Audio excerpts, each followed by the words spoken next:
सत श्री अकाल दोस्तों, इस वक्त तुहाडे नाल तुहाडा अपना दोस्त हरदीप सिंह भोगल प्रोग्राम का नॉक स्पैशल लैके हाजिर हाँ। दोस्तों, राहुल गांधी एक एक करके देश की सरकार के उपर वड्डे सवाल खड़े कर रहे हैं ते नाल दी नाल सवाल खड़े हो रहे हैं भाजपा की सरकार ते।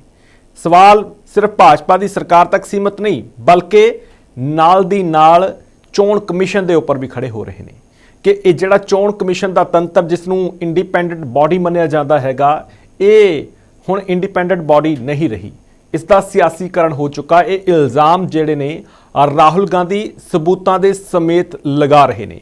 इस वक्त उन्होंने एच फाइल्स यानी कि एक तीसरी किश्त जिहड़ी है वो जारी की है वोट चोरी की, तो ये जिक्र किया है कि किस तरीके नाल उन्हां दी बनती हुई सरकार हरियाणे दे विच नहीं आउण दित्ती गई, तो नाल दी नाल ये भी इल्ज़ाम लगाया कि किस तरीके नाल 25 लाख तो वध नकली वोटरां दे विच धांधली की गई। तो इस इल्ज़ामां तो बाद की हुण भाजपा की सरकार दे कोल कोई जवाब होवेगा, जां जिस तरीके नाल पिछली बार मुख्य चोण कमिश्नर जिहड़े सीगे उन्होंने एक प्रेस वार्ता करके एक स्पष्टीकरण दिता सीगा ते उस तो बाद सिर्फ ये कहा सीगा कि राहुल गांधी कोई हल्फिया बयान देण फिर असीं दसांगे कि की सही हैगा की गलत हैगा, ते नाल दी नाल ये भी जिक्र किया सीगा कि 0 मकान नंबर की कहानी की है। ते इस बार राहुल गांधी ने उस 0 नंबर दा भी अपने इस वीडियो दे विच जिक्र किया है। तमाम मसले ते गलबात करांगे कि आखिरकार देश दे विच चल की रहा है, देश का लोकतंत्र की हाईजैक हो चुका है, इस बाबत गलबात करांगे। साडे नाल सियासी माहर संदीप चौधरी ने। चौधरी साहब बहुत बहुत स्वागत जी। धन्यवाद आपका। चौधरी साहब, की देश का लोकतंत्र हाईजैक हो चुका, तुसीं इस नूं किस तरीके नाल समझ रहे हो? राहुल गांधी की तीसरी ये वीडियो हैगी जिसने बहुत बड़े सवाल खड़े किए हैं। देखिए, बिल्कुल राहुल गांधी ने जो प्रेजेंटेशन दी है पूरे देश को चौकन्ना कर दिया है, या कहिए आप हद पर रह गया है पूरा देश। एक तो मैं ये मानता हूँ कि हमारे देश के किसी पॉलिटिशियन में वो क्वालिटी नहीं है कि वो खड़ा होकर के प्रेजेंटेशन दे सके, चीजों को इस तरीके से डिस्कस कर सके। चुनावी भाषण देना अलग चीज है और प्रेजेंटेशन देना वो भी इतने बड़े षड्यंत्र की, इतने बड़े इससे कहिए आप जालसाजी का जो प्रेजेंटेशन राहुल गांधी ने दी है, ये अपने आप में एकदम नायाब है, एकदम कमाल की चीज है। और इससे ये स्पष्ट हो गया है कि आज की तारीख में जो सत्ताएं बन रही हैं वो कहीं ना कहीं पूरा एक षड्यंत्र है। जो आपने चंडीगढ़ में देखा था अनिल मसीह को, वो एक बहुत छोटा सा एग्जाम्पल था। जो हमने पानीपत में देखा वो बहुत छोटा सा एग्जाम्पल था। लेकिन चीजें इतनी बढ़ चुकी हैं कि चाहे प्रदेश की सत्ता हो चाहे केंद्र की सत्ता हो, उनको अपने हिसाब से जिताया जा सकता है, अपने मनपसंद कैंडिडेट्स को जिताया जा सकता है, अपनी मनपसंद सरकार बनाई जा सकती है। क्योंकि आपको याद होगा जिस वक्त हरियाणा चुनाव हो रहा था, हम लोग शुरू से लेकर के विश्लेषण चीजों के कर रहे थे, कोई एक भी चीज ऐसी नहीं थी जिसकी वजह से बीजेपी की सरकार बन सकती थी। ना कोई ऐसा जादुई नेता का चेहरा था, ना कोई ऐसा जादुई काम था जिसकी वजह से बीजेपी की फिर से सरकार बन सकती थी हरियाणा के अंदर। और जितने भी पॉलिटिकल एनालिस्ट थे, जितने भी आंकड़े थे, जितने भी सर्वे थे, उन सब में भी कहीं बीजेपी की सरकार नहीं बन रही थी। एक तरफा सबके आंकड़े थे, सभी एक्सपर्ट्स की राय थी कि हरियाणा में इस बार कांग्रेस आ रही है।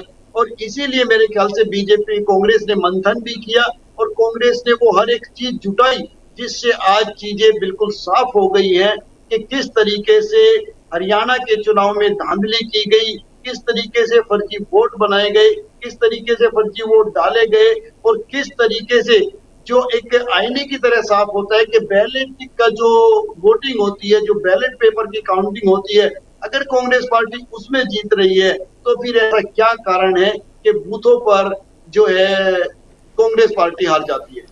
बिल्कुल चौधरी साहब, एक गल बड़ी जरूरी है कि हरियाणा के जिहड़े मौजूदा सीएम ने उस तो पहला जिहड़ी कि इलैक्शनां तो पहला उन्होंने एक बयान सामने आया सीगा कि हमारे पास पूरी व्यवस्था है, हम पूरी मेजॉरिटी से जीतेंगे, इस तरीके से उन्होंने एक टिप्पणी की थी। तो वो जिहड़ी टिप्पणी सीगी वो भी उन्होंने प्रेजेंट की है इस पूरी प्रेजेंटेशन दे विच। ये व्यवस्था मान लीए फिर वही व्यवस्था का जिक्र हो रहा सी जिहड़ी जिहदा अज राहुल गांधी जिक्र कर रहे हैं। देखिए, बिल्कुल ये कहीं ना कहीं ऊपर से एक मैसेज कन्वे हुआ था, क्योंकि नायब सैनी के हाथ में सत्ता दी गई और नायब सैनी चुनावी मैदान में थे, वो जगह जगह जा रहे थे, रैलियां कर रहे थे, प्रेस का भी उनको सामना करना पड़ रहा था। ऐसे में कहीं न कहीं नायब सैनी बैकफुट पर थे। उनको ये लगता था और सभी को ये लगता था कि खट्टर साहब का जो हार का ताज था, हार का वक़्त आया था, तो ये ताज उतार कर नायब सैनी के सर पे रख दिया गया है। लेकिन नायब सैनी को कहीं से न कहीं से वो डोज़ दी गई थी, वो स्टेटमेंट दिया गया था, वो भरोसा दिया गया था कि बस आप तो चुनाव कराइए, चुनाव लड़िए, हार-जीत की चिंता छोड़ दीजिए, आप मुख्यमंत्री बनने वाले हैं। हमारे पास सब इंतजाम है, चुनाव आयोग हमारा है, अधिकारी हमारे हैं, हम अपने हिसाब से बिल्डिंग बैठाएँगे, अपने हिसाब से चुनावों को हरवाएँगे और जितवाएँगे और आखिरकार वही चीज़ हुआ और कहीं न कहीं वो कॉन्फिडेंस उनके चेहरे पर दिख भी रहा था। आपने देखा वो चुनावों के दौरान जब इतना क्रूशियल टाइम होता है, कोई भी पॉलिटिशियन इतने हल्के अंदाज में, इतनी हल्की हँसी में ऐसी बात कह नहीं सकता। लेकिन चूँकि वो कॉन्फिडेंट हो चुके थे, उन्हें ऊपर से वो डोज़ मिल चुकी थी, वो पावर मिल चुकी थी और उन्होंने जनता के बीच में और प्रेस के सामने बोल दिया कि हमारे पास सब चीज़ें मौजूद हैं, वो हर हथियार हमारे पास मौजूद है, वो सारे हथकंडे हमारे पास मौजूद है, चुनाव हम ही जीत रहे हैं, सरकार हम ही बना रहे हैं।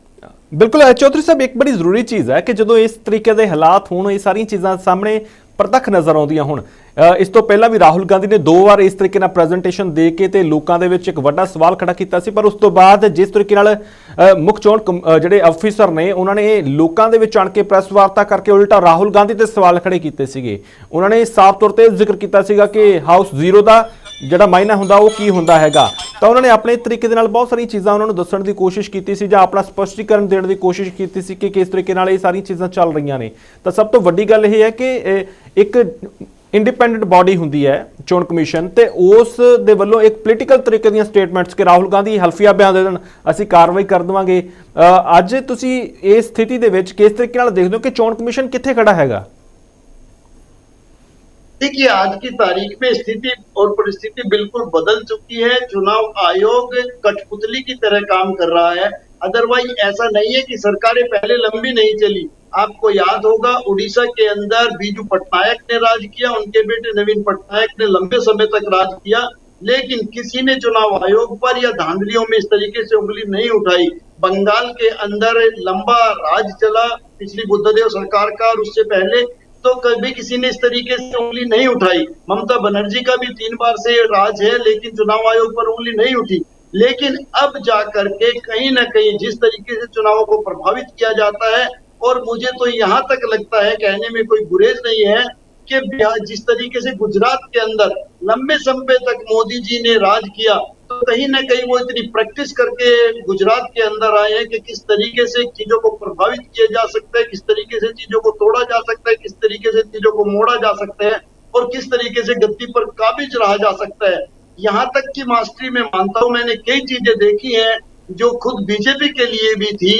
जिस तरीके से प्रेम कुमार धूमल के चेहरे पर हिमाचल का चुनाव लड़ा गया और प्रेम कुमार धूमल अपनी सीट पर चुनाव हार गए। इसी तरीके से उत्तराखंड में खंडूड़ी साहब थे जो लालकृष्ण आडवाणी लॉबी के व्यक्ति थे, उनके चेहरे पर एक वक्त उत्तराखंड के अंदर चुनाव लड़ा गया और वो खंडूड़ी साहब अपना चुनाव हार जाते हैं।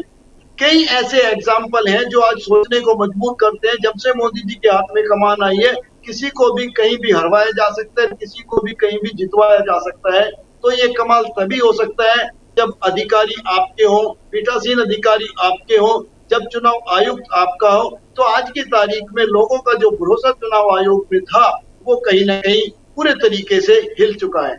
वैसे चौधरी साहब एक बड़ी जरूरी चीज है इस पूरे इलेक्शन प्रोसेस के दौरान एक तस्वीर का जिक्र किया राहुल गांधी ने, वो लड़की की तस्वीर को घोखण की कोशिश की। उन्होंने ये पता लगा कि ब्राजीलियन मॉडल हैगी वो, तो जानी कि इस इन्ना इंपॉर्टेंट जो प्रोसैस हैगा उन्होंने इन्ना हल्का ले लिया गया कि असी किसी मॉडल की तस्वीर लिया के इस इलैक्शन कमिशन दे विच वरत रहे हैं कि किसी को पता नहीं लगेगा कौन लड़की हैगी है, कित्थों की लड़की हैगी है, कोई लभण की कोशिश नहीं करेगा। पर राहुल गांधी ने उसका भी वेरवा साझा किया कि एक मॉडल की तस्वीर है, एक जो फोटोग्राफर है वो वालों खिंची गई है, उसके इंस्टाग्राम पेज का भी उन्होंने वेरवा साझा किया। जानी कि इलैक्शन प्रोसैस जिहदे उपर सरकारां बननियां ने, देश का भविख तय हुंदा हैगा कि कौन सरकार बनेगी तो देश नूं किधर नूं लैके जाएगी, तो उस प्रोसैस नूं इन्ना हल्का ले लिया कि मॉडल की तस्वीर वरती जा रही है इस पूरे प्रोसैस के दौरान।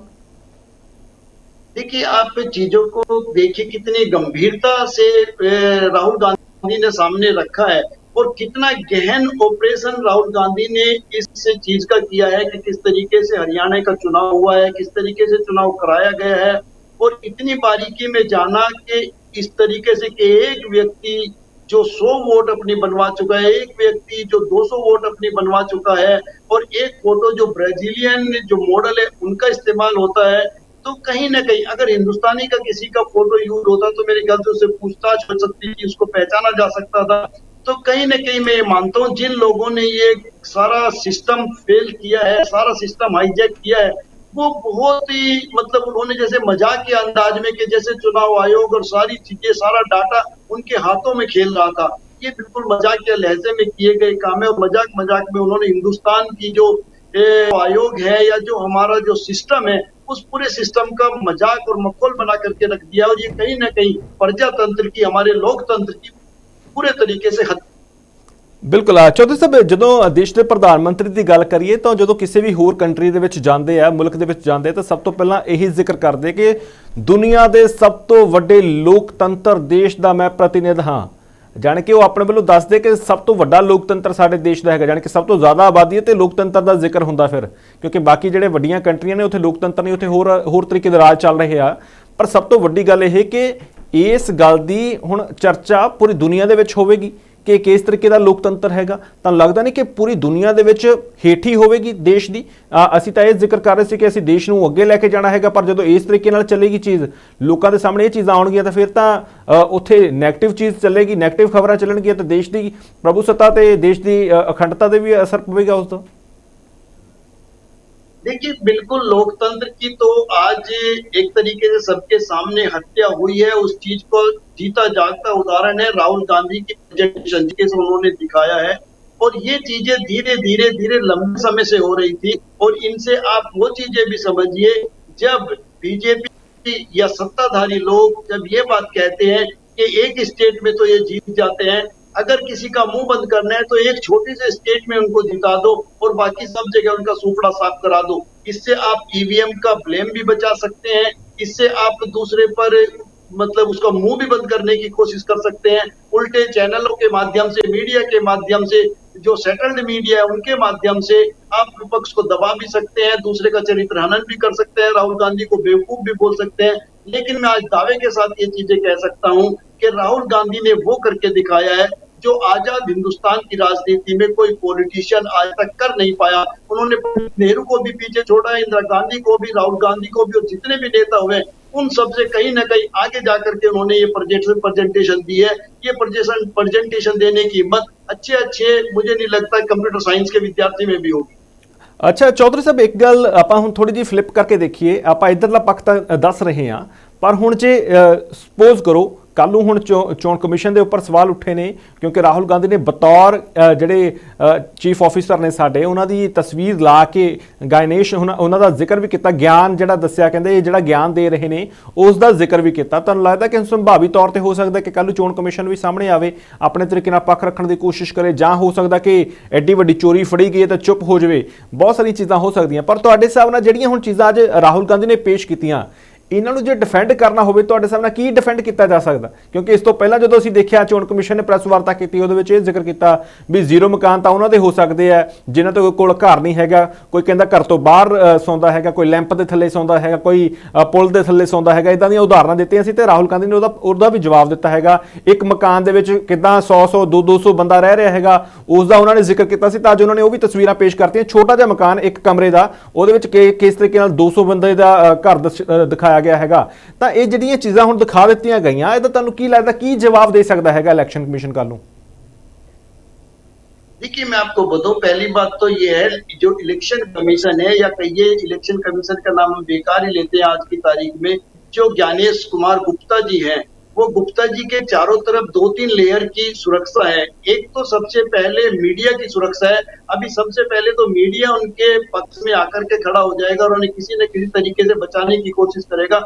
उसके बाद जो एनडीए अलायंस के लोग हैं उनको सामने किया जाएगा, उनसे कुछ स्टेटमेंट दिलवाए जाएंगे। फिर बीजेपी के जो लोग हैं, बीजेपी के जो प्रवक्ता है, बीजेपी की जो आईटी टीम है, वो पूरे देश में एक कैंपेन चलाएगी। वो उसके चारों तरफ कहीं ना कहीं ज्ञानेश कुमार गुप्ता का गुप्ता तो हटा ही देगी, ज्ञानेश कुमार ही हमें और आपको बताएगी कि ये ज्ञानेश कुमार मतलब कोई राजपूत भी हो सकते हैं, गुज्जर भी हो सकते हैं, ठाकुर भी हो सकते हैं, ब्राह्मण भी हो सकते हैं। इस तरीके से आपको एक नजरिया दिखाने की कोशिश की जाएगी। लेकिन हकीकत यह है कि पूरे तरीके से ज्ञानेश कुमार गुप्ता जिम्मेदार है। उन्हें अब तक सामने आकर के इस पे स्पष्टीकरण देना चाहिए था और इसकी जांच की मांग करनी चाहिए थी। जो जो हमारे सुप्रीम कोर्ट के रिटायर्ड जज हैं, चाहे उनकी अध्यक्षता में होती या हमारे सांसद जो सर्वदलीय एक सांसदों का डेलीगेशन होता उनके उसमें होता। ये दूध का दूध और पानी का पानी होना बहुत जरूरी है, अदरवाइज चुनावों का कोई महत्व नहीं रह जाएगा और कहीं भी किसी को भी हराया जा सकता है। ये तो राहुल गांधी और टीम ने हरियाणा पर काफी रिसर्च किया तो चीजें हमारे सामने आई है। मैं कैसे मान लूं कि दिल्ली में अरविंद केजरीवाल की जो सरकार गई है वो किस वजह से क्या गई है? आप मुझे बताइए, क्या केजरीवाल चोर है? क्या अरविंद केजरीवाल के ऊपर भ्रष्टाचार साबित हुआ? जो आरोप लगाए गए आज वो कहाँ गायब है? जो उनके जो हेल्थ मिनिस्टर थे वो 3 साल तक लगातार जेल में रहे। 3 साल जेल में रहने के बाद वो बाइज्जत बरी किए जाते हैं कोर्ट के माध्यम से, कोई आरोप नहीं लगता। संजय सिंह को जेल में डाला गया, मनीष सिसोदिया को जेल में डाला गया। तो मैं कैसे मान लूं कि दिल्ली की जो सरकार है वो रेखा गुप्ता की जो सरकार बनी है वो इस तरह हरियाणा की तरीके से नहीं बनाई गई है। सोचिए, आज हर हिंदुस्तानी के सामने ये बहुत बड़ा क्वेश्चन मार्क लग करके खड़ा हो गया है। हर किसी को सोचने के लिए मजबूर होना पड़ेगा।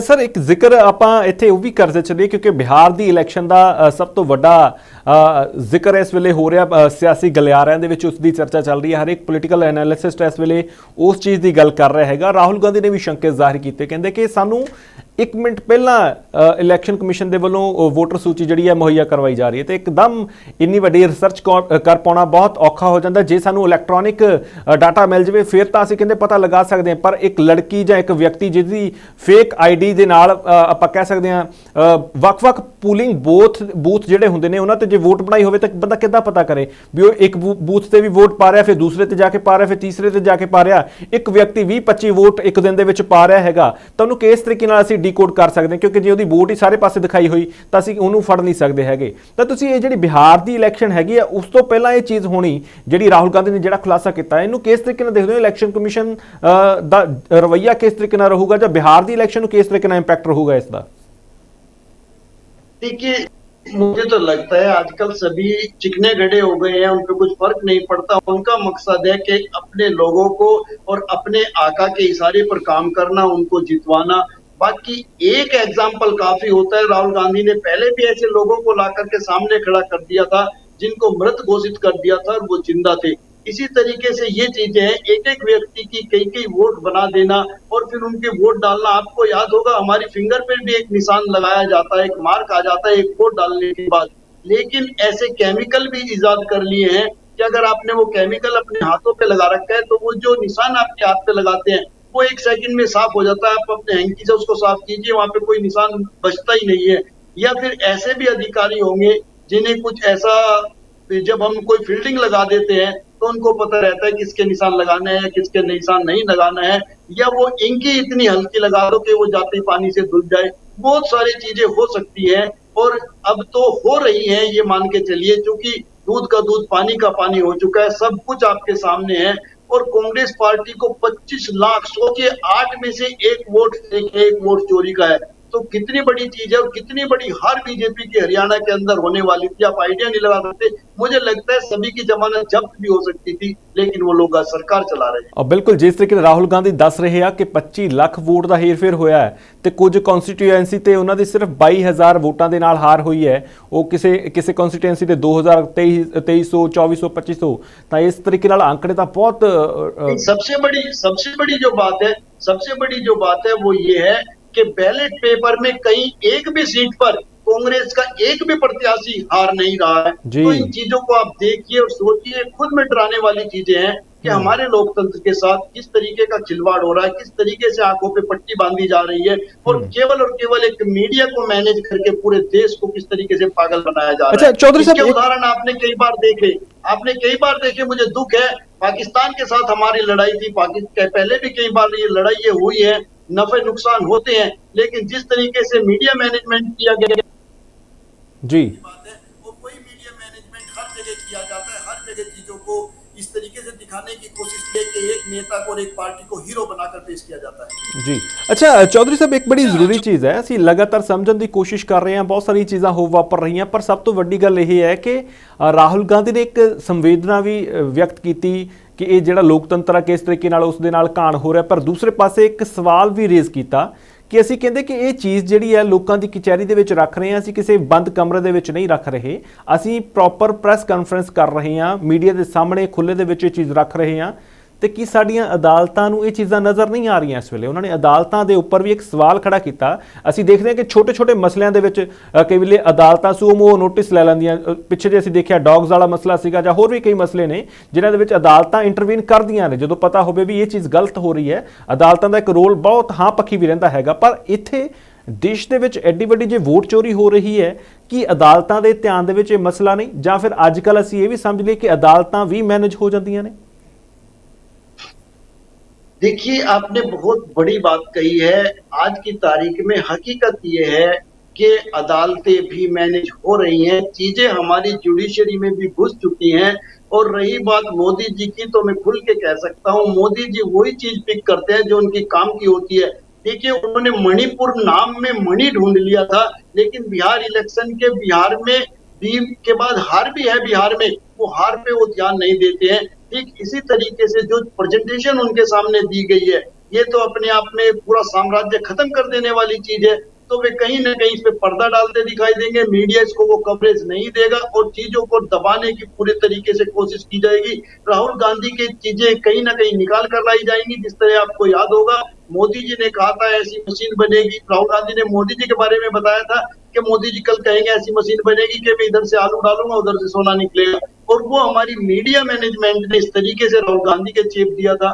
तो कहीं ना कहीं राहुल गांधी की इमेज को लगातार डेंट करने की कोशिश की जाती है, राहुल गांधी को डाउन करने की कोशिश की जाती है। लेकिन हकीकत यह है कि राहुल गांधी एक टैलेंटेड व्यक्ति है, ईमानदारी है, सच बोलने वाला व्यक्ति है।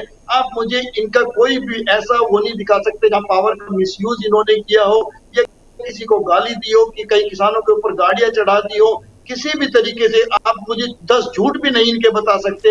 और देश के प्रधानमंत्री जो झूठ भी बोलते हैं, सारी चीजें हैं, और पता नहीं किस तरीके से आज देश आगे बढ़ रहा है, किस तरीके से चीजें हो रही हैं, कुछ भी समझ में नहीं आता है। ठीक है चौधरी साहब, ਮੈਨੂੰ ਲੱਗਦਾ ਕਿ ਬੜੀ ਹੈਰਾਨੀ ਦੀ ਗੱਲ ਹੈ ਕਿ ਅਦਾਲਤਾਂ ਜੇ ਇਸ ਮੁਤਲਕ ਕੋਈ ਫੈਸਲਾ ਲੈਣ, ਆਪਣੀ ਪ੍ਰਭੂ ਸੱਤਾ ਦਿਖਾਉਣ ਕਿ ਅਸੀਂ ਹੱਲੇ ਵੀ ਕਾਬਿਲ ਹੈ ਉਸ ਤਰੀਕੇ ਦੇ ਨਾਲ, ਤਾਂ ਬਹੁਤ ਸਾਰੀਆਂ ਚੀਜ਼ਾਂ ਬਦਲ ਸਕਦੀਆਂ ਤੇ ਆਮ ਲੋਕਾਂ ਨੂੰ ਵੀ ਇਸ ਮੁਤਲਕ ਧਿਆਨ ਦੇਣ ਦੀ ਲੋੜ ਹੈ। ਕਿਉਂਕਿ ਰਾਹੁਲ ਗਾਂਧੀ ਨੇ ਜੈਨਜ਼ੀ ਦਾ ਵੀ ਜ਼ਿਕਰ ਕੀਤਾ ਕਿ ਉਹ ਵੀ ਵੇਖਣ ਕਿ ਤੁਹਾਡੇ ਆਉਣ ਵਾਲੇ ਭਵਿੱਖ ਦੇ ਨਾਲ ਕੀ ਕੀਤਾ ਜਾ ਰਿਹਾ। ਚੌਧਰੀ ਸਾਹਿਬ, ਤੁਸੀਂ ਸਮਾਂ ਕੱਢਿਆ, ਬੜੇ ਵਧੀਆ ਢੰਗ ਨਾਲ ਤੁਸੀਂ ਆਪਣਾ ਪੱਖ ਰੱਖਿਆ ਹੈਗਾ, ਬਹੁਤ ਧੰਨਵਾਦ ਤੁਹਾਡਾ। ਤਾਂ ਸੰਦੀਪ ਚੌਧਰੀ ਸਾਡੇ ਨਾਲ ਜੁੜੇ ਸੀ, ਅਸੀਂ ਗੱਲਬਾਤ ਕਰਕੇ ਸਮਝਣ ਦੀ ਕੋਸ਼ਿਸ਼ ਕੀਤੀ ਹੈ ਕਿ ਜਿਹੜੀ ਚੀਜ਼ ਹੋ ਵਾਪਰ ਰਹੀ ਹੈ ਇਸ ਨੂੰ ਕਿਸ ਤਰੀਕੇ ਨਾਲ ਸਮਝਿਆ ਜਾਵੇ। ਤਾਂ ਉਹਨਾਂ ਨੇ ਬੜੇ ਵਿਭਾਗ ਢੰਗ ਦੇ ਨਾਲ ਇਹ ਪੱਖ ਰੱਖਿਆ ਆਪਣਾ ਕਿ ਕਿਸ ਤਰੀਕੇ ਦੇ ਨਾਲ ਸਾਰੀਆਂ ਚੀਜ਼ਾਂ ਮੈਨੇਜ ਕੀਤੀਆਂ ਜਾ ਰਹੀਆਂ। ਲੋਕਤੰਤਰ ਇਸ ਵਕਤ ਤੁਸੀਂ ਕਹਿ ਤਾਂ ਰਹੇ ਹੋ ਕਿ ਦੇਸ਼ ਦੇ ਵਿੱਚ ਲੋਕਤੰਤਰ ਹੈਗਾ, ਪਰ ਉਹਨਾਂ ਨੇ ਸਾਫ਼ ਜ਼ਿਕਰ ਕੀਤਾ ਕਿ ਲੋਕਤੰਤਰ ਨਾਂ ਦੀ ਕੋਈ ਚੀਜ਼ ਨਜ਼ਰ ਨਹੀਂ ਆ ਰਹੀ। ਜਦੋਂ ਇਸ ਤਰੀਕੇ ਦੇ ਨਾਲ ਜਿੱਥੇ ਬੈਲਟ ਪੇਪਰ ਦੇ ਨਾਲ ਉਹਨਾਂ ਨੇ ਦੱਸਿਆ ਕਿ ਕਿਸ ਤਰੀਕੇ ਨਾਲ ਤਮਾਮ ਥਾਵਾਂ ਤੇ ਕਾਂਗਰਸ ਜਿੱਤ ਰਹੀ ਸੀ, ਤੇ ਪਰ ਜਦੋਂ VOTING ਦੀ ਅਸੀਂ ਗੱਲ ਕਰੀਏ ਤਾਂ ਉਹਦੇ ਵਿੱਚ ਇੱਕ ਵੀ ਥਾਂ ਤੇ ਉਦਾਂ ਦੇ ਹਾਲਾਤ ਨਜ਼ਰ ਨਹੀਂ ਆਏ। ਕਿਸ ਤਰੀਕੇ ਨਾਲ ਮੈਨੇਜ ਕਰ ਦਿੱਤਾ ਗਿਆ, ਉਸ ਤੋਂ ਬਾਅਦ ਜ਼ਿਕਰ ਕੀਤਾ ਗਿਆ ਕਿ ਕਿਸ ਤਰੀਕੇ ਨਾਲ ਮੀਡੀਆ ਮੈਨੇਜਮੈਂਟ ਹੋ ਰਹੀ ਹੈ, ਕਿਸ ਤਰੀਕੇ ਨਾਲ ਸੋਸ਼ਲ ਮੀਡੀਆ ਨੂੰ ਮੈਨੇਜ ਕੀਤਾ ਜਾ ਰਿਹਾ, ਕਿਸ ਤਰੀਕੇ ਨਾਲ ਬਾਕੀ ਚੀਜ਼ਾਂ ਮੈਨੇਜ ਹੋ ਜਾਂਦੀਆਂ ਨੇ। ਇਹ ਆਪਣੇ ਆਪ ਦੇ ਵਿੱਚ ਬਹੁਤ ਹੈਰਾਨ ਕਰਨ ਵਾਲੀਆਂ ਗੱਲਾਂ ਨੇ। ਤੇ ਇਹ ਜ਼ਿਕਰ ਕਰਨਾ ਕਿ ਅਸੀਂ ਸਭ ਤੋਂ ਵੱਡੇ ਦੇਸ਼, ਜਾਣੀ ਕਿ ਦੁਨੀਆ ਦੇ ਸਭ ਤੋਂ ਵੱਡੇ ਲੋਕਤੰਤਰ ਦੇ ਵਿੱਚ ਰਹਿ ਰਹੇ ਹਾਂ, ਸਾਡਾ ਦੇਸ਼ ਸਭ ਤੋਂ ਵੱਡਾ ਲੋਕਤੰਤਰ ਹੈਗਾ, ਤਾਂ ਇਸ ਗੱਲ ਦੇ ਉੱਪਰ ਵੀ ਹੁਣ ਸਵਾਲ ਉੱਠ ਰਹੇ ਨੇ। ਫਿਲਹਾਲ ਤੁਸੀਂ ਇਸ ਬਾਰੇ ਕੀ ਸੋਚ ਰਹੇ ਹੋ? ਆਪਣੇ ਕਮੈਂਟ, ਆਪਣੀ ਟਿੱਪਣੀ ਸਾਡੇ ਨਾਲ ਜ਼ਰੂਰ ਸਾਂਝੀਆਂ ਕਰਨਾ। ਇਸੇ ਤੁਹਾਡੇ ਤੋਂ ਅੱਗੇ ਲੈਣੀ ਹੈ। ਬਹੁਤ ਬਹੁਤ ਧੰਨਵਾਦ।